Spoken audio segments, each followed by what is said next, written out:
Hello everyone, welcome to our channel Shiksha Diksha Hindi classes में आपकी Hindi teacher Sonam.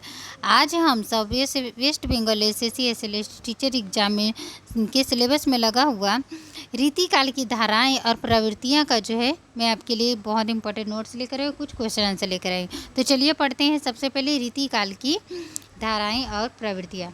तो रीतिकालीन काव्य को जो है मुख्य रूप से 3 वर्गों में विभक्त किया गया है। इसकी धाराएं कितनी है? 3 ना। तो यहाँ देखिए पहला कौन सा है?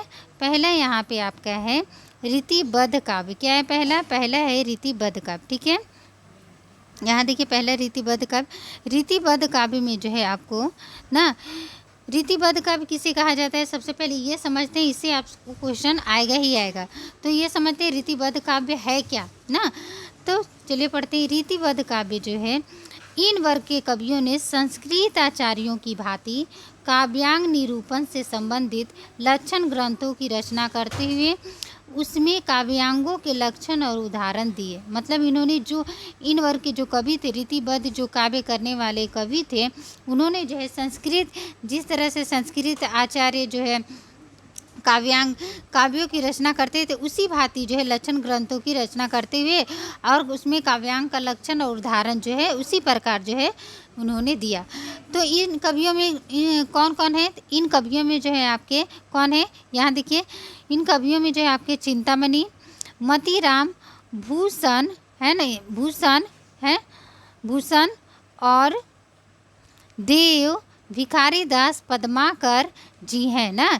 इन कवियों में ये आपके इम्पोर्टेंट है ना। इन कवियों को आप एकदम याद कर लेना है। रीतिबद्ध काव्य से पूछेगा कि निम्नलिखित में से कौन सा कवि रीतिबद्ध काव्य है, रीतिमुक्त काव्य है, रीतिसिद्ध काव्य है। तो आपको याद होना चाहिए कौन सा कवि रीतिबद्ध का है, रीतिमुक्त का है, रीतिसिद्ध का है। इससे क्वेश्चन 100% आएगा ही आएगा। तो आप एकदम याद कर लेंगे कि चिंतामणि, मतीराम, भूषण, देव, भिखारी, पद्माकर है ना।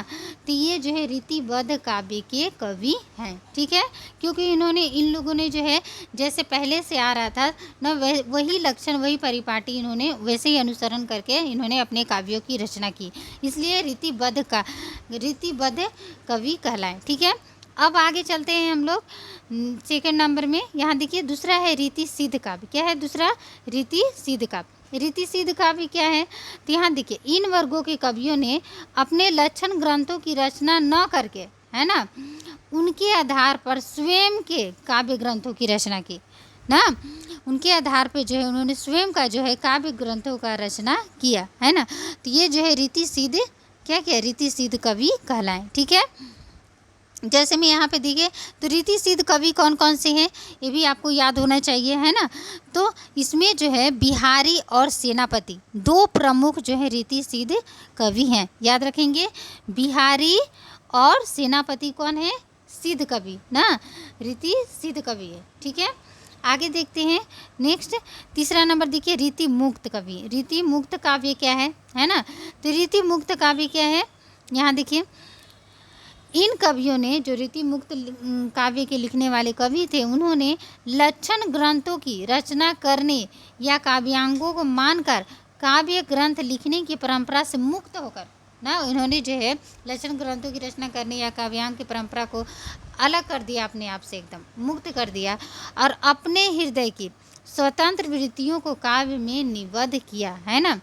रीति काव्य की चली आ रही परंपरा से मुक्त होने के कारण ही ये कवि क्या कहलाए? रीति मुक्त कहलाए।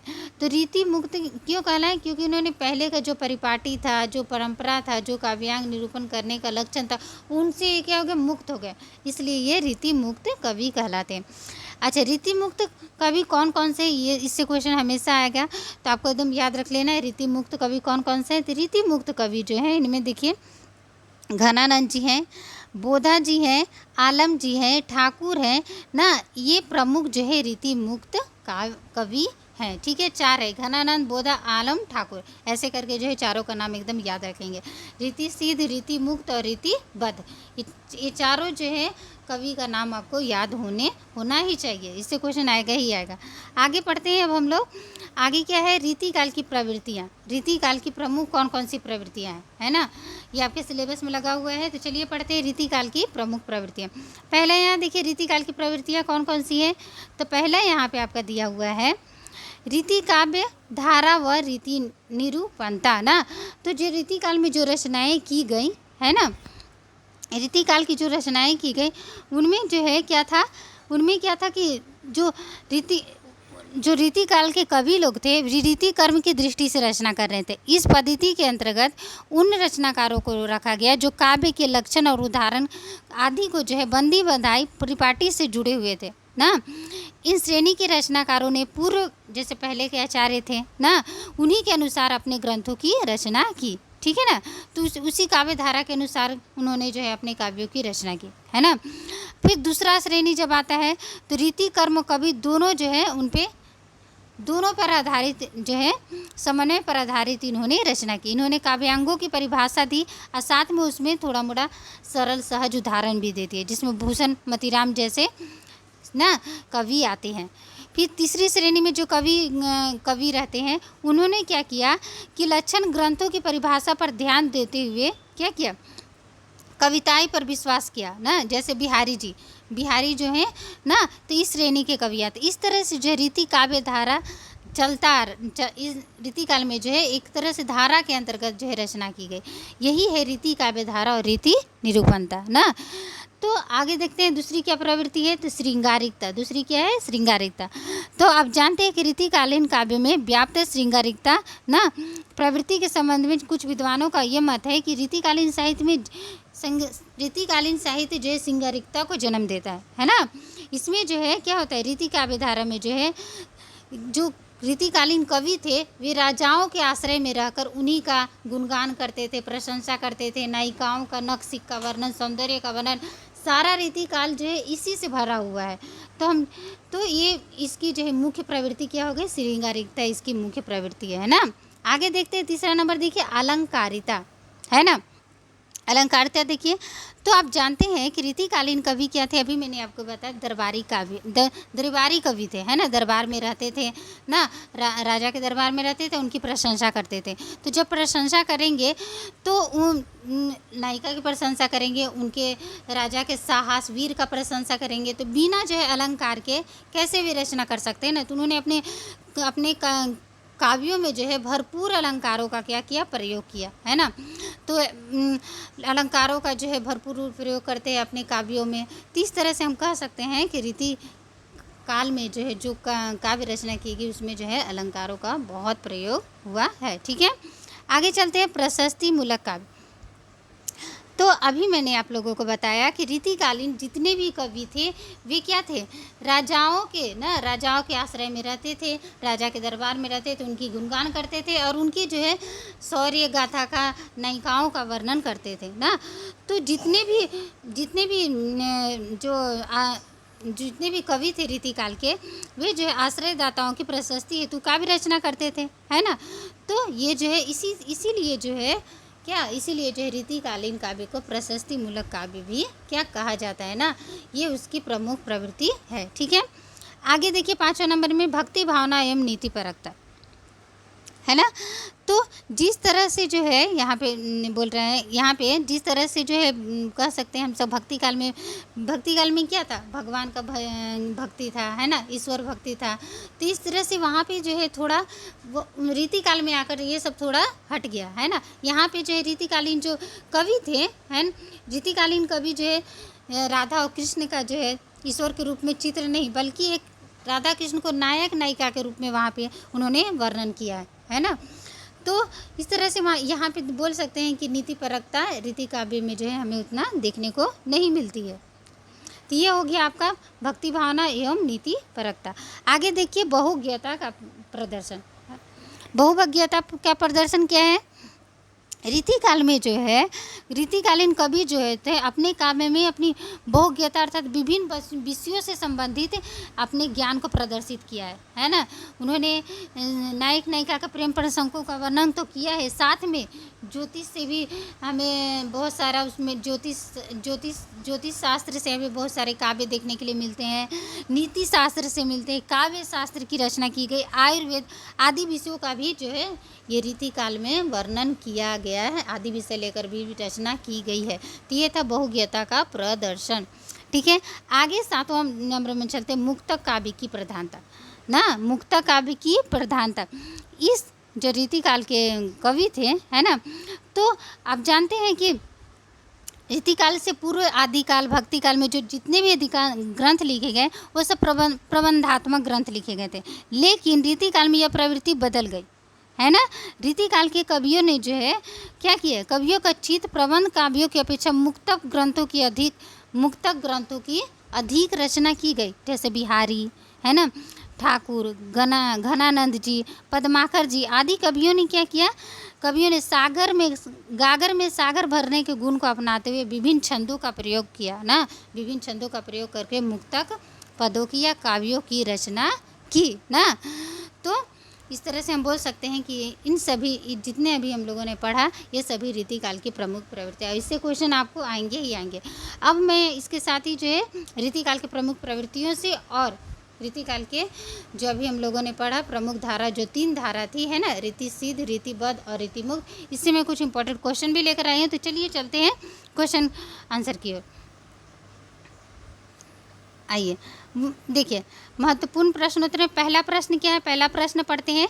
आचार्य शुक्ल के अनुसार रीतिकाल की समय सीमा क्या है ना। रीतिकाल पढ़ने से पहले सबसे पहले रीतिकाल के हमें समय सीमा मालूम होना चाहिए, है ना, वो भी आचार्य शुक्ल के अनुसार। सभी विद्वानों का अलग अलग मत है, लेकिन आचार्य शुक्ल का बुक बहुत इंपॉर्टेंट है, उससे क्वेश्चन हमेशा आता है, हर एग्जाम में आता है और इससे तो क्वेश्चन आएगा ही आएगा। तो इसलिए आचार्य शुक्ल का सभी विद्वानों का याद हो या ना हो, लेकिन आचार्य शुक्ल का हमें बिल्कुल अच्छी तरह से याद होना ही चाहिए, ठीक है। तो पढ़ते हैं आचार्य शुक्ल के अनुसार रीतिकाल की समय सीमा क्या है। चलिए बताइए आचार्य शुक्ल के अनुसार रीतिकाल की समय सीमा क्या है ना। तो देखिए इसका ऑप्शन क्या है, ए नंबर में पढ़ते हैं संवत 1700 से 1900, बी है सन 1600 से 1857, सी है सन 1650 से 1857 और डी है सन 1700 से 1900। तो इसका सही आंसर क्या होगा, ए होगा। क्या होगा, ए, संवत 1700 से 1900 और सन नहीं होगा। बच्चे कंफ्यूजन करके गलत कर देते हैं, सन लगा देते हैं एग्जाम में। तो ये याद रखना है, जो आचार्य शुक्ल ने संवत बताया है ना, संवत 1700 से 1900, ठीक है। आगे चलते हैं दूसरे प्रश्न की ओर। रीति काव्य शब्द का प्रथम प्रयोक्ता है। यहाँ देखिए क्वेश्चन में क्या है, रीति काव्य है, रीति काल नहीं है ना, काव्य। तो काव्य जो है सबसे पहले किसने प्रथम प्रयोक्ता कौन है ना। तो इसका देखिए ऑप्शन देखते हैं। ए नंबर शिव सी सेंगर हैं, बी नंबर में मिश्र बंधु जी हैं, सी में ग्रियर्सन जी हैं और डी में आचार्य शुक्ल हैं। तो रीति काव्य शब्द किसने कहा है सर्वप्रथम, है ना। तो इसका सही आंसर क्या होगा, ग्रियर्सन। किसने, जॉर्ज ग्रियर्सन जी ने, ठीक है। आगे चलते हैं तीसरे प्रश्न की ओर। ये देखिए तीसरा प्रश्न आ गया। रीति शब्द का अर्थ क्या है ना। रीति जो रीति है, रीति शब्द का क्या अर्थ है, हो सकता है इससे क्वेश्चन है। तो ये देखिए तो रीति शब्द का क्या अर्थ है, क नंबर में देखिए ऑप्शन क्या है, परंपरा, क्या है, क परंपरा, ख शैली, ग है यहाँ पद्धति होगा, यहाँ पे मैंने शैली लिख दिया, यहाँ पे क्या होगा, प ऐसे ध ती आप लोग कर लेंगे, ठीक है, पद्धति, ठीक है। ग नंबर में पद्धति और घ है ये सभी। तो रीति शब्द का अर्थ क्या है, तो रीति शब्द का अर्थ परंपरा भी है। मैंने अभी बताया था रीतिकाल के जो कवि थे पुरानी परंपराओं को लेकर चल रहे थे ना, पहले वाले जो थे, तो परंपरा भी है और शैली भी है और पद्धति है, ये सभी। इसका आंसर सब क्या होगा, ये सभी होगा। रीति शब्द का ये तीनों अर्थ होगा, परंपरा, शैली और पद्धति, ठीक है। आगे चलते हैं चौथे प्रश्न की ओर। देखिए चौथा प्रश्न क्या है, रीति मुक्त कविता की प्रमुख प्रवृत्ति क्या है। जो रीति मुक्त कविता लिखी गई उसकी प्रमुख प्रवृत्ति क्या है। इसका ऑप्शन देखिए, स्वानुभूति और स्वच्छंदता, अलंकृति, बी है, सी है विरोध वैचित्र्य और डी है विरह अतिरेक। तो इसका सही आंसर क्या होगा, स्वानुभूति। क्या, रीति मुक्त में जितने भी कवि वो अपना अनुभूति जो उनको अच्छा लगा उन्होंने अपना अनुभूति को लिखा, पूरा स्वच्छंद रूप से, किसी का रोक टोक किसी का ये नहीं, उन्होंने अपने अनुभूति को उन्होंने वहाँ अपने काव्यों में रचना की। तो ठीक है, तो इसका सही आंसर क्या होगा, स्वानुभूति और स्वच्छंदता, ठीक है। आगे चलते हैं पांचवें प्रश्न की ओर। ये देखिए पांचवा प्रश्न क्या है, यहाँ देखते हैं। रीतिकाल को श्रृंगार काल कहा है। रीतिकाल को श्रृंगार काल किसने कहा है, ये मैंने पहले भी बताया इसका आंसर मैंने। तो रीतिकाल को श्रृंगार काल किसने कहा है, तो ये देखिए ऑप्शन देखिए, ए नंबर में आचार्य शुक्ल हैं, बी में आचार्य विश्वनाथ प्रसाद मिश्र हैं, सी में मिश्र बंधु है, डी में रमाशंकर शुक्ल रसाल जी हैं। तो बताइए इसका सही आंसर क्या होगा। तो रीति काल को श्रृंगार काल किसने कहा है, आचार्य विश्वनाथ प्रसाद मिश्र। मैंने ऐसे भी बताया था, श्रृंगार से याद रखिएगा, श्रृंगार किसका किया जाता है, विश्वनाथ भगवान जी का, विश्वनाथ भगवान का श्रृंगार किया जाता है। तो याद रखेंगे विश्वनाथ ने क्या किया, श्रृंगार किया। इस तरह से हम याद कर सकते हैं। आगे चलते हैं छठे प्रश्न की ओर। बिहारी कवि हैं, ठीक है, तो बिहारी कवि हैं, इसका ऑप्शन देखिए क्या है। पहला है रीति सिद्ध, रीतिबद्ध और रीति मुक्त, और डी है इनमें से कोई नहीं। तो अभी मैंने बोला तीनों याद होना चाहिए, रीतिबद्ध कवि कौन कौन से, रीति सिद्ध कवि कौन कौन से, और रीति मुक्त कवि कौन कौन से, क्योंकि इससे क्वेश्चन आने ही वाला है। तो बिहारी कवि क्या है, रीति सिद्ध, क्या है, रीति सिद्ध कवि है, ठीक है। आगे चलते हैं सातवें प्रश्न की ओर। सातवां प्रश्न यहाँ देखिए क्या है, इनमें से कौन सा कवि रीति मुक्त नहीं है। आ गया ना क्वेश्चन। अब देखिए रीति मुक्त कवि पूछ रहे हैं, नहीं है, लेकिन इस क्वेश्चन को हमें ध्यान से पढ़ना है एग्जाम हॉल में, क्योंकि नहीं वाला हम लोग छोड़ देते हैं और याद रखें रीति मुक्त पूछ रहा है और गलत आंसर कर देंगे। तो ऐसा नहीं है, क्वेश्चन को हमें ध्यान से पढ़ना है। क्वेश्चन क्या है, इनमें से कौन सा कवि रीति मुक्त नहीं है, क्या है, नहीं। तो देखिए ऑप्शन पढ़ते हैं। ए नंबर में घनानंद, बी है आलम बोधा, और डी बिहारी। तो अभी हम लोगों ने पढ़ा कि बिहारी कौन सा कवि है, अभी हम लोगों ने जस्ट पढ़ा है ना। ये देखिए बिहारी कौन सा कवि हैं, तो बिहारी सिद्ध, रीति सिद्ध कवि हैं। तो इसका मतलब यही होगा, है ना। इस तरह से अगर नहीं भी आए तो एलिमिनेट करके हम लोग क्या आंसर कर सकते हैं, ठीक है। घनानंद, बोधा और आलम, ये सब तो रीति मुक्त हो गए। तो कौन सा बचा, डी ऑप्शन बचा, तो डी ही होगा इसका मतलब, है ना। तो ये हो गया आंसर, सही जवाब। आगे देखिए आठवां प्रश्न की ओर चलते हैं। घनानंद किस वर्ग के कवि हैं, है ना, घनानंद किस वर्ग के कवि हैं। अब देखिए यहाँ ऊपर वाला अगर इसका आंसर नहीं भी मालूम हो तो हम एलिमिनेट करके ऐसे बता सकते हैं, क्योंकि ऊपर में दिया हुआ है ना। तो घनानंद किस वर्ग के कवि हैं, पहले ए नंबर में रीतिबद्ध हो गया, बी में रीति मुक्त हो गया, रीति सिद्ध हो गया, और छायावाद। तो छायावाद तो ऐसे ही कट हो जाएगा, है ना। तो कौन सा आंसर सही होगा, तो इसका आंसर होगा बी, घनानंद किस वर्ग के कवि है, रीति मुक्त, ठीक है। आगे चलते हैं नौवें प्रश्न की ओर। ये देखिए नवा प्रश्न आपका आ गया। हिंदी रीति ग्रंथों की परंपरा चिंतामणि त्रिपाठी से ना चली, अतः रीति काल का आरंभ उन्हीं से मानना चाहिए। यह कथन किसका है ना। तो हिंदी रीति ग्रंथों की परंपरा चिंतामणि त्रिपाठी से चली, यह कथन, अतः रीति काल का आरंभ उन्हीं से मानना चाहिए। यह कथन किसका है। ऑप्शन देखिए, ए आचार्य शुक्ल, हजारी प्रसाद द्विवेदी, सी विश्वनाथ प्रसाद मिश्र, और डी बच्चन सिंह। तो इसका सही जवाब क्या होगा, तो इसका सही जवाब आचार्य रामचंद्र शुक्ल होगा। क्या होगा, आचार्य रामचंद्र शुक्ल जी ने कहा है कि हिंदी रीति ग्रंथों की परंपरा चिंतामणि त्रिपाठी से चली, ठीक है। आगे चलते हैं 10वें प्रश्न की ओर। 10वां प्रश्न क्या है ये देखते हैं। रामचंद्र ने, मतलब आचार्य रामचंद्र शुक्ल ने बिहारी की भाषा के बारे में क्या लिखा है। इसका ऑप्शन देखिए, इसका ऑप्शन क्या है, यहाँ चलते हैं ऑप्शन की ओर। ए नंबर में देखिए बिहारी की भाषा चलती है, बिहारी की भाषा साहित्यिक है, बिहारी की भाषा चलती होने पर भी साहित्यिक है, या डी बिहारी की भाषा में शब्द वैचित्र्य बहुत कम है ना। तो देखिए इसका आंसर क्या होगा, अब इसका आंसर बताइए। इसका आंसर क्या है, सी है, क्या है, सी, बिहारी की भाषा चलती होने पर भी साहित्यिक है। ये आचार्य रामचंद्र शुक्ल जी का ना बुक में लिखा हुआ है। तो मैंने क्वेश्चन वहीं से लिया है, तो बहुत इंपॉर्टेंट है सारे क्वेश्चन आपके एग्जाम के लिए। अगर आज के लिए इतना ही, अगर आपको ये वीडियो अच्छी लगी हो तो प्लीज़ मेरे चैनल को लाइक शेयर सब्सक्राइब अवश्य करें, और अगर आपका कुछ भी सुझाव हो तो प्लीज़ मुझे कॉमेंट में ज़रूर बताएँ। Thank you everyone.